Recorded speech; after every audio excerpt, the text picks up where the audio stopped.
Vamos passar agora a palavra para Usiminas. Eu gostaria de convidar ao palco o Kleiner Marra, que vai nos falar sobre novos produtos para o setor automotivo. A palavra é minha, né? Bom dia a todos. Bom dia? Não, boa tarde. Tudo bem? Antes de começar a apresentação, gostaria de parabenizar os colegas da Celloy, falar que eu gostei também muito do nome, Usibor, remete a alguns produtos bons aí no mercado. Ok? Bem, a gente vai falar, o nosso estudo de caso, ele vai versar sobre um aço que é recém-desenvolvido pela Usiminas para o setor automotivo, especificamente para rodas. E antes a gente gostaria de fazer uns comentários a respeito de... Na verdade, nossa palestra, ela vai ser dividida em 3 partes, né? A primeira parte, a gente vai versar sobre como é que é a gestão de desenvolvimento de produto Usiminas. Como é que é feito isso aí, né? A empresa encara isso aí como a inovação, o desenvolvimento de produto, uma coisa fundamental para a sobrevivência dela. Então, a gente já tem quase que uma década já uma metodologia de desenvolvimento, um acompanhamento de desenvolvimento de produtos. Bem, no segundo momento, a gente vai falar sobre alguns desenvolvimentos nos últimos 4 anos que a gente teve, e principalmente focando no setor automotivo. E depois a gente vai exatamente dentro do estudo de caso, pedido, né, que a gente expusesse aqui. Bem, há pouco tempo eu tive acesso a um documento da FINEP, sobre o setor siderúrgico. Foi um estudo que foi feito há 1 ano e pouco atrás, em que a FINEP traçava um panorama sobre o setor siderúrgico nacional. E me chamou a atenção uma das conclusões, um dos comentários sobre a parte de desenvolvimento de produto nesse setor, né? Então, estava comentando lá que o desenvolvimento de produto no setor siderúrgico era puxado essencialmente por demanda, né? Então, clientes, né, do setor puxam, né, a maior parte dos desenvolvimentos.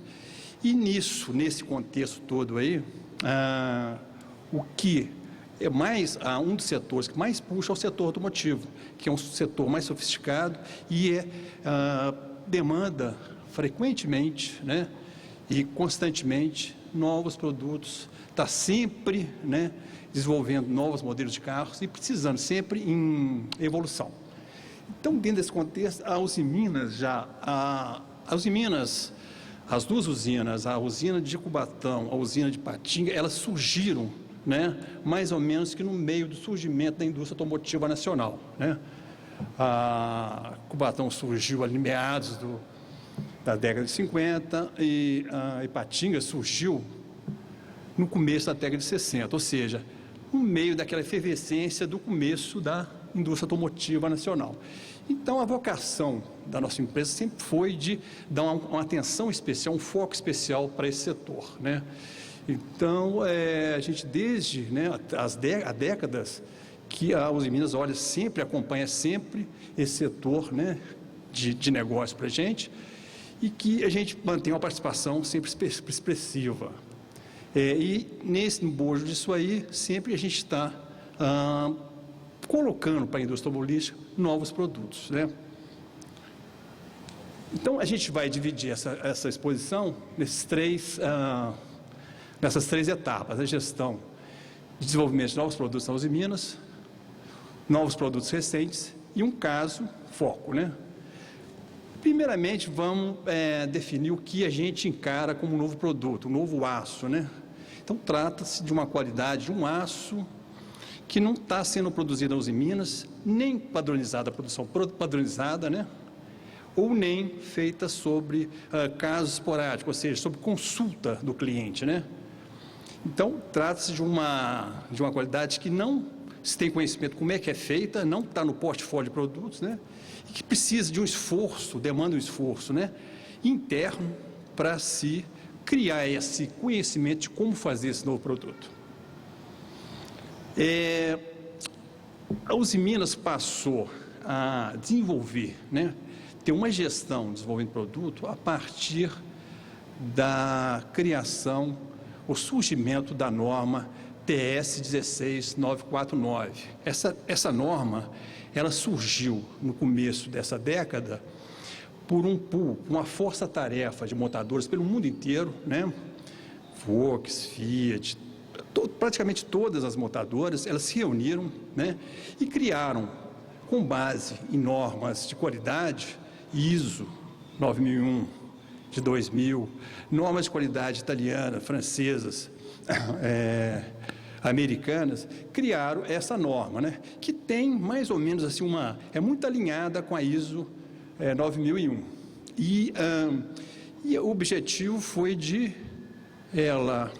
os fornecedores, né, da indústria automotiva terem, né, que ser acreditados, terem que ser submetidos a essa norma, né, para a própria indústria automotiva se beneficiar, ter cada vez produtos, né, de melhor qualidade, né? Inclusive aquela ideia da melhoria contínua sempre aliada a essa norma aí. Então, a Usiminas se creditou a essa norma em 2002, desculpa, e a partir daí criou-se internamente, né, um modelo de gestão de desenvolvimento de produto. Porque nessa norma, no item 7.3, né, ela reza todo, né, é um processo que tem de estar internamente bem definido nas empresas acreditadas, que é o processo de desenvolvimento de produto. Na Usiminas, quem faz a gestão disso, quem é o coordenador desse processo, é a Superintendência de Marketing, do qual eu sou lotado. Bem, a gente tem, então, são processos bem estruturados, né, da organização, e a gente tem equipes, né, no projeto, no desenvolvimento de produtos, sempre a gente tem a formação de equipes, né, que durante todas as etapas, elas vão participar desse desenvolvimento, sempre sob a coordenação e a supervisão do marketing, que seria o líder, mas sempre envolvendo também o pessoal de P&D, pessoal de controle metalúrgico, assistência técnica, principalmente, com algumas incursões, quando necessária, obviamente, pessoal de produção, vendas, logísticas e de programação. Bem, o fluxograma aqui dá para a gente, né, uma ideia de como é que a coisa flui. Primeiro, a gente faz reuniões periódicas, né, onde a gente capta, onde a gente cria condições de surgir oportunidades de desenvolvimento, né? Então, são reuniões periódicas que a gente faz, reunindo aquela turminha que eu coloquei lá, né, que são os participantes constantes, pessoal de pesquisa, pessoal de controle de qualidade, controle metalúrgico, assistência técnica, e nós mesmos do marketing. E essas ideias surgem, por favor, de várias origens, né? Nós temos várias... Demanda, como eu disse no começo, talvez seja 90%, né, dos nossos incomes, né? Mas nós temos, além de demandas e necessidade de clientes, a gente tem movimentos e produtos da concorrência, não só concorrentes dentro, né, do setor siderúrgico, né, mas de materiais alternativos, né, de sucedâneos de aço. Isso é muito importante. A gente também tem oportunidades vislumbradas em encontros técnicos, como esse da BM, externos, né, visitas que a gente faz a outras universidades, contatos com centros de pesquisas, né, externos. Temos também projetos de P&D exploratórios, né? E uma coisa muito importante, principalmente a gente pensando em indústria automotiva, é um projeto chamado Projeto SAB, ou Projeto Carro Ultraleve, que a Usiminas já está inserida há cerca de 15 anos, ele começou há 15 anos, né? E foi uma proposta inicialmente do IISS, que é um instituto internacional do ferro e aço, que ele estava observando um crescimento dentro da indústria automotiva do uso, principalmente do alumínio, né? Então, se criou uma proposta de se trabalhar, né, conceitos novos de carroceria de carro, diminuindo o peso e aumentando a segurança. Até os nossos colegas da CELO já tocaram nesse aspecto aí, né? Então, o projeto SAB surgiu em 94 e ele teve uma primeira fase dividida em 4 etapas, né, onde se criou a chamada carroceria ultraleve, né, onde se teve cerca de 25%, se propôs uma redução de 25% do peso do carro e aumento de segurança, dos níveis de segurança, né, com vários índices sendo colocados. Ele está atualmente numa nova etapa, que seria se estudar, né, como é que o aço poderia entrar nos carros do futuro, ou seja, carros híbridos, carros elétricos, né, e carros a célula de combustível. Esse é o futuro, pelo menos o projeto SAB vê o futuro para os carros, né? O conceito de carro vai mudar, né?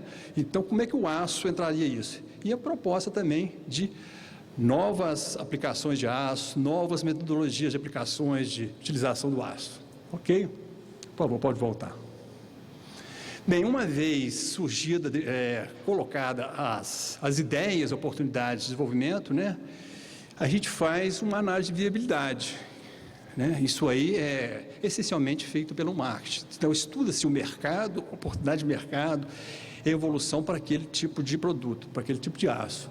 Uma vez, né, comprovada a viabilidade mercadológica, né, a oportunidade técnica, ela pode até, durante o prosseguimento, pode haver mudança de rota, né, desenvolvimento, mas uma vez observado, definida a viabilidade mercadológica, é dado, então, seguimento.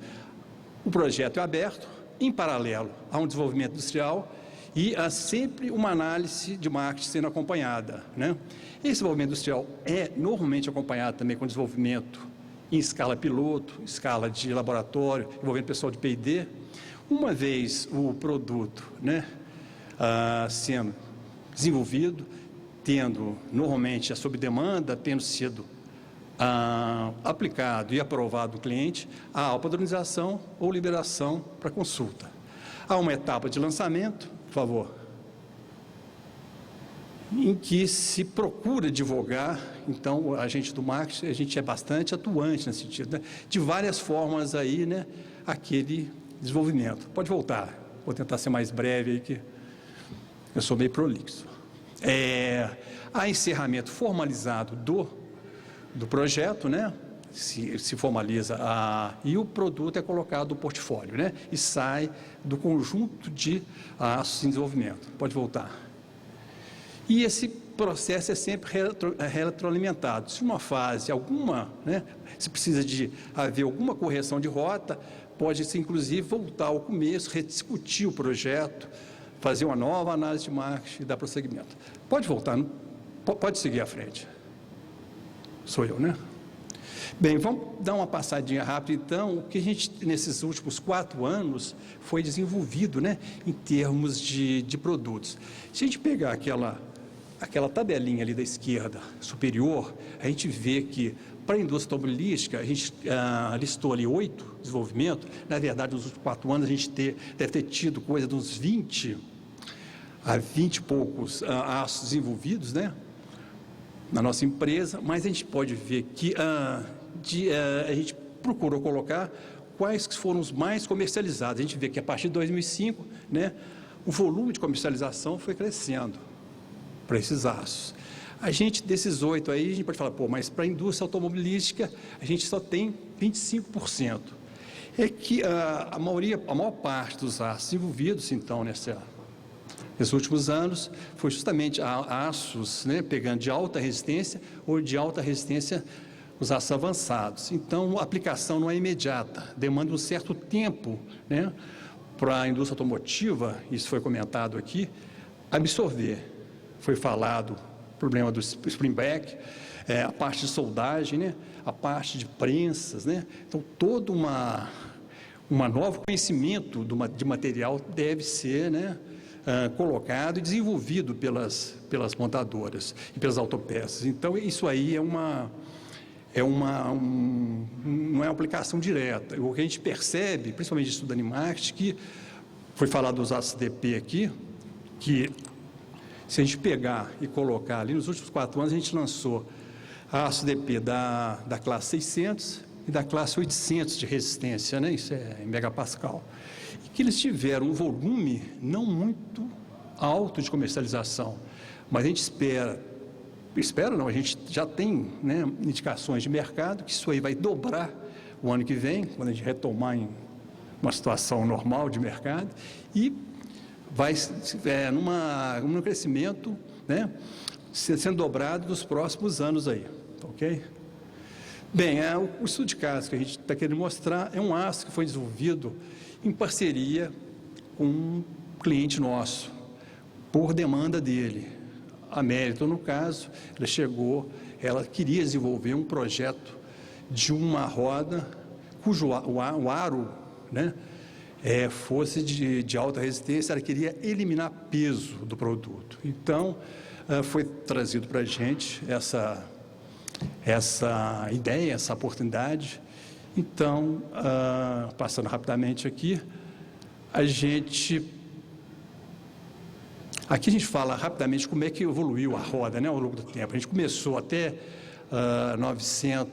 começo do século passado, as rodas dos carros eram de madeira, depois evoluiu para a roda prensada, depois surgiu as rodas de arame em aço, depois, na década de 20, surgiram as rodas de liga leve, né? Até a década de 30, quando as rodas de aço tampado ou conformadas, até a década de 80, praticamente imperaram soberanas, né? Não tinham nenhuma concorrência, todos os carros praticamente tinham roda em aço, estampada, aço conformado.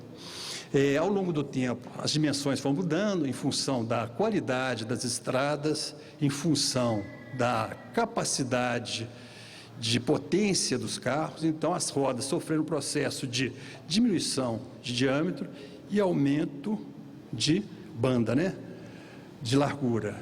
E até a década de 80, a situação era essa. Com a crise do petróleo, né, e com a entrada do alumínio na indústria automotiva, o aço e roda começou a sofrer uma concorrência. Então, a gente teve dois movimentos, um na América do Norte e no Japão.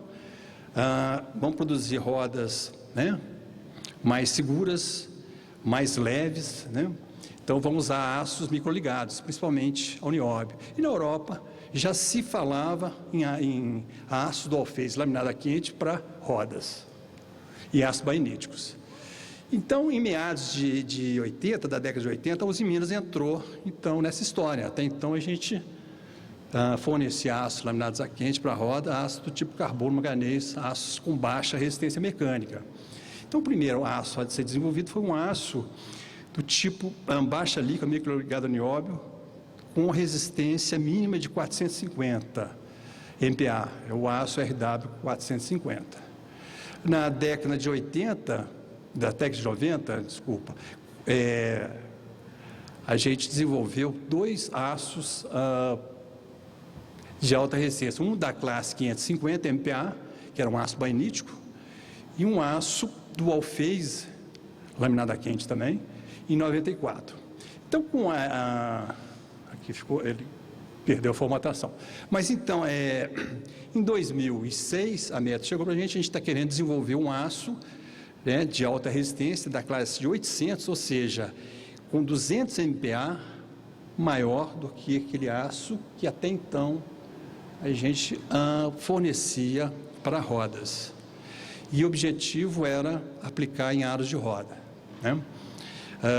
Fez-se um estudo, o pessoal de pesquisa foi acionado, foi desenvolvido, então, e chegamos à conclusão que seria um aço com adições de nióbio e titânio, um aço com laminação controlada, no tiras a quente, né?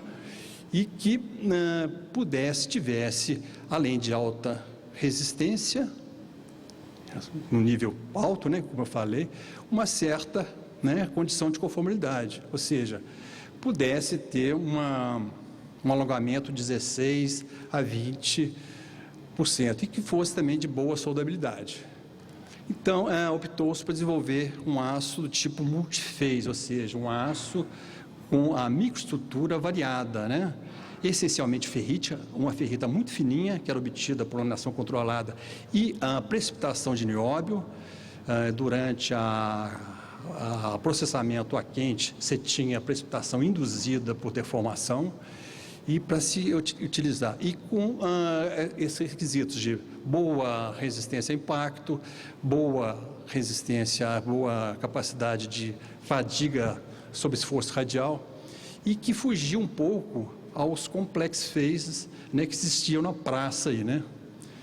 O complex phase aí, o multifásico, ele diz respeito, né, à diversidade de fases microestruturais. Esses aços complex phase, eles são aços que ficam, quer dizer, eles têm uma resistência junto com os DPs, que varia de 500 até 1000, hoje até maior, chega mais que isso, MPa, né? E com uma certa quantidade, uma boa capacidade de alongamento, né? Então, o aço desenvolvido nessas condições foi um aço desse tipo, com a ferrita muito fina, com o grão da ordem de 5 micrômetros, com alguma martensita e austenita residual, muito pouco, nunca acima de 1%, e com uma quantidade também intermediária de bainita, né? Com isso, se garantiu um limite de escoamento mínimo de 680 MPa, limite de resistência mínimo de 780 MPa, e um alongamento mínimo de 16%. Bem, em termos de carbono equivalente dirigido para o processo de soldagem de aros de roda, que é o flash butt welding, e também em termos de geração de trincas ali de solda, que seria outro requisito, o aço ficou em termos, não ficou, ficou com uma certa restrição. Então, comunicamos isso com a Meritor, e a Meritor, né, já usava, né, um outro processo de solda, que é o press welder. Fizemos teste, passou muito bem, o aço foi aprovado, e inclusive a Meritor já lançou esse aço, já apresentou trabalho sobre esse aço em fóruns internacionais. Com relação a própria Meritor fez uma série de ensaios de fadiga, a gente mostra a curva em azul, que é a curva desse novo aço, o RW800, ela é muito melhor em termos de fadiga que a curva, né, que o material em vermelho lá, que é um aço comum, carbono comum. Em termos de ensaio de impacto, a gente pode ver no gráfico ali, o azulzinho ali é o aço complex phase ou multifásico, também ele é muito mais resistente a esse teste específico que a Meritor faz, que é de impacto na aba. Tá ok? Foi feito também uma simulação, né, ou uma comparação, desculpa, de uma roda atual, de top de linha deles lá, que é um aro e disco em aço bainítico. E depois foi feita uma roda em aço complex phase, aro complex phase, disco bainítico. E teve uma redução por roda de 1,5 kg, propiciando, né, uma economia ou uma redução de peso nas 4 rodas no step de 7,5 kg, né, expressivo. Bem, se a gente ver a quantidade de, a gente observar ou levar em conta a quantidade de carros que foram produzidos no ano passado no país, e a gente pegar que 60% forçosamente vai ou está usando rodas em aço, a gente tem uma quantidade, um potencial para esse aço muito grande, né, se ele for aplicado nesses aços. Então, finalizando essa correria, a gente tem que dizer o seguinte, que a Usiminas tem um setor automotivo com foco, o setor automotivo com foco para seus produtos, desenvolvimento de produtos, obviamente. E há grande esforço para se desenvolver e inovar em termos de produtos para o setor automotivo. O processo, então, ele é gerido, tem uma gestão dentro da empresa, né?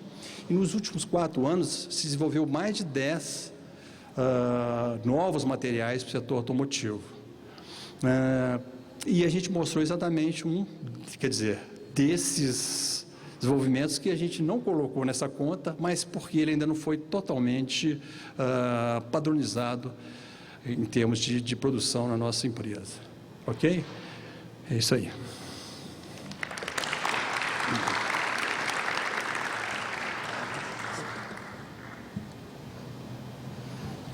Gostaríamos de agradecer a palestra do Kleiner, da Usiminas, pedir desculpas a ele e ler agora o currículo dele. Ele é engenheiro metalurgista pela Universidade Federal de Ouro Preto, UFOP, mestre em engenharia nuclear e engenharia metalúrgica pela Universidade Federal de Minas Gerais, doutor em engenharia metalúrgica pela UFMG, trabalhou 23 anos no setor de P&D da Uzi Minas e atualmente é analista de marketing.